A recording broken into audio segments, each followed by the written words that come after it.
नमस्कार। सबसे बड़ा सवाल देख रहे हैं आप। अयोध्या के राम मंदिर चढ़ावा चोरी पर नया खुलासा हुआ है। बताया जा रहा है एसआईटी की फाइनल रिपोर्ट तैयार है। इसमें पूर्व महासचिव चंपत राय और ट्रस्ट के पूर्व सदस्य अनिल मिश्रा को क्लीन चिट दे दी गई है। इस रिपोर्ट में 8 लोगों को आरोपी बताया गया है, जिस पर पहले से ही कार्रवाई चल रही है। तो सबसे बड़ा सवाल यह है कि समाजवादी पार्टी और विपक्ष अब आखिर क्या करेगा। अखिलेश यादव जो इसे एक बड़ा मुद्दा बनाना चाहते थे, क्या उनके लिए एक बड़ा झटका है? तो इसी पर आज चर्चा करेंगे। चर्चा करने के लिए हमारे साथ स्टूडियो में मौजूद है कैपिटल टीवी के editor in chief doctor Manish Kumar. Sir, बहुत बहुत स्वागत है आपका। धन्यवाद। तो सर, क्या कुछ खुलासा हुआ है रिपोर्ट में और विपक्ष क्या अब सवाल उठाना बंद कर देगा? देखिए, विपक्ष कुछ दूसरे खेल में लगा हुआ है। मैं इस खबर पे आऊंगा, लेकिन सुप्रीम कोर्ट में इसकी सुनवाई चल रही है और सुप्रीम कोर्ट में योगी आदित्यनाथ की बहुत बड़ी जीत किस तरीके से? पहले इस बात को समझिए कि कुछ लोग, राजनीतिक लोग, वो आरजेडी वाले सुधाकर सिंह गए हुए हैं जी। और जितने लोग जो गए हुए हैं कि जिनकी अंदर से जो है वो भावना जागृत हो गई कि हम तो राम भक्त हैं, हिंदू आस्था के साथ बहुत बड़ा जो है अन्याय हो गया।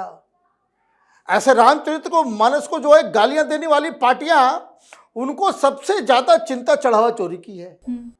राम मंदिर का जिन लोगों ने विरोध किया, राम मंदिर के जगह पे जो है वहां पे स्कूल खोल दो, हॉस्पिटल खोल दो, धर्मशाला खोल दो, ये बातें कहने वाले लोग, उनको सबसे ज्यादा पीड़ा हो रही है। तो ये लोग सुप्रीम कोर्ट में पहुंचे हुए हैं और सुप्रीम कोर्ट में जब सुनवाई हुई, चीफ जस्टिस ने बहुत कायदे से समझ लिया कि अखिलेश यादव हो कि लालू यादव हो, ये कांग्रेस और ये चट्टे बट्टे, ये करना क्या चाह रहे हैं। दरअसल तमाम हिंदू मंदिरों के ऊपर सरकारी कब्जा है। आप इस चीज को समझिए। ये चढ़ावा चोरी की बात कर रहे हैं राम मंदिर की। अरे सरकारें, वो तो हिंदू हर मंदिर के चढ़ावों को चुरा ले जा रही है। कहीं तो कहीं मुसलमान सीईओ बिठा देना, कहीं वहां सीईओ बिठा देना, कहीं कोई सरकारी संस्था बना देना, और पैसा वो सब चला जाता है सरकार के पास। और सरकार में क्या होता है, उससे फिर मदरसे को पैसे दिए जाते हैं। भाई, बालाजी मंदिर जानते हैं ना आप लोग जी। बालाजी का एक भी पैसा जो है वो हिंदू के लिए काम नहीं होता, वो चला जाता है उधर सरकार के पास। और वहां कुछ समय पहले वो सारा पैसा सरकारी खजाना जो है इस्तेमाल हो रहा है क्रिश्चियनिटी को प्रमोट करने में। तो वो चोरी नहीं है। कभी कोई गया कोर्ट? इस तरह के जंतु क्या कोर्ट गए? सबरीमाला में ये कम्युनिस्टों और कांग्रेसियों ने वहां सोना ही गायब कर दिया। रगे हाथ चोरी पकड़ी गई। कोई सुप्रीम कोर्ट का दरवाजा खटखटाया? नहीं खटखटाया। तो ये खटखटा क्यों रहे हैं? दे वांट कि ये जो मंदिर जो है ना, वो सरकारी कब्जे में आ जाए, सरकारी कब्जे में आ जाए।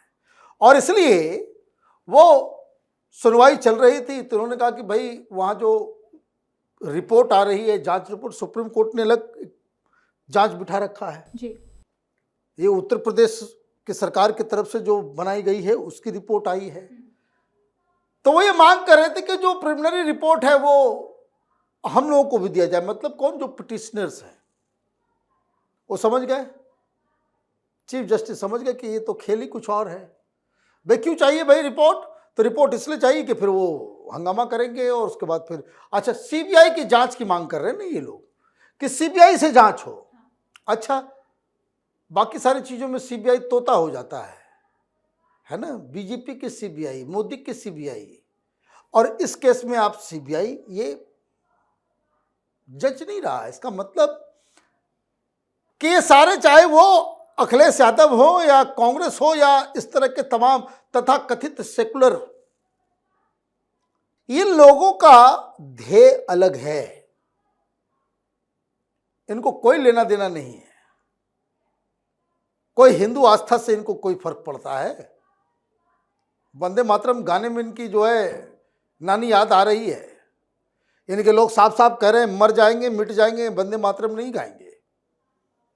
तो ये हिंदू आस्था की जो बात, तो हुआ ये कि सुप्रीम कोर्ट ने कह दिया, बड़ा गजब फैसला दिया सुप्रीम कोर्ट ने।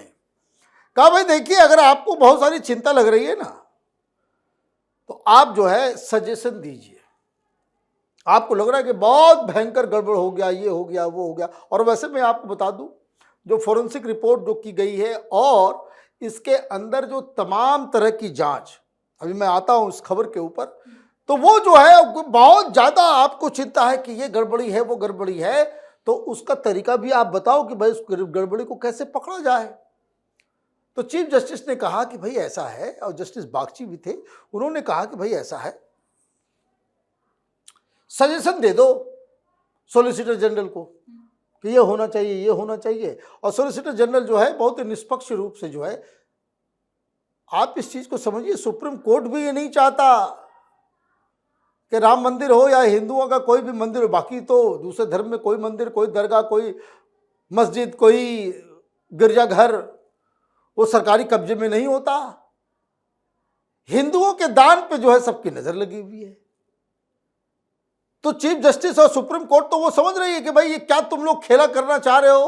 आप ये चाह रहे हो किस तरह से इस चीज को, इस व्यवस्था को डिस्क्रेडिट कर दिया जाए और ये कहा जाए कि भाई अब सरकार जो है इसको चलाए। भाई सरकार जहां चलाती है तो वहां तो और भी भ्रष्ट होता है, भ्रष्टाचार होता है, लूट खाते हैं सब। तो वो एक समस्या।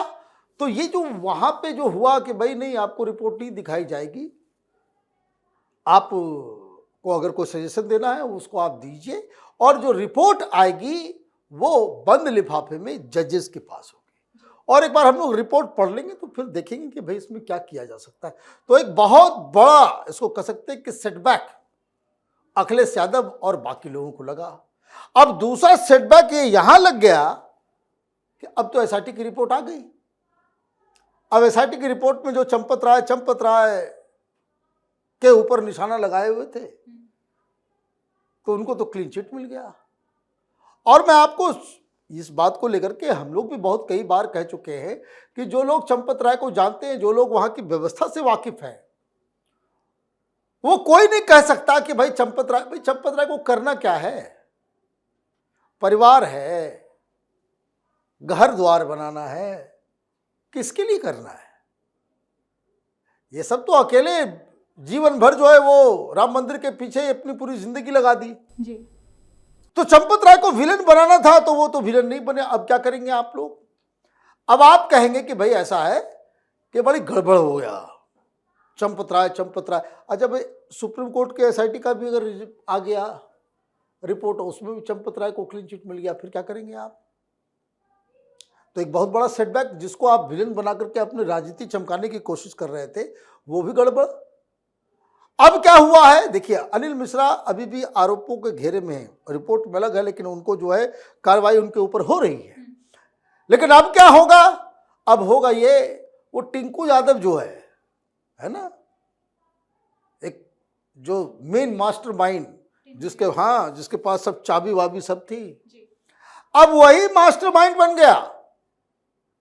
कहानी तो यहां गड़बड़ है कि अखिलेश यादव क्या करेंगे जब ये मालूम चलेगा कि इस पूरी चोरी जो है वो हो रही थी वो टिंकू यादव की वजह से। अब क्या करेंगे आप?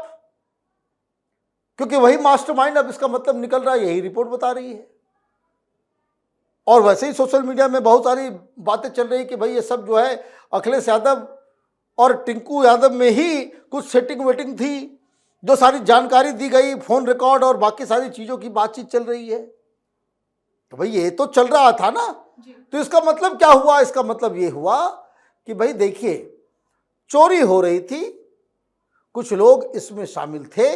और एक बड़ी बात मैं आपको बता दूं, जो फोरेंसिक रिपोर्ट अकाउंट्स की गई, मतलब दो तरह के पैसे आ रहे हैं वहां। एक, जब से निर्माण शुरू हुआ तब से लेके अब तक निर्माण के लिए पैसे दिए गए, कोई 4,000 करोड़ के आसपास पैसे उसमें आए।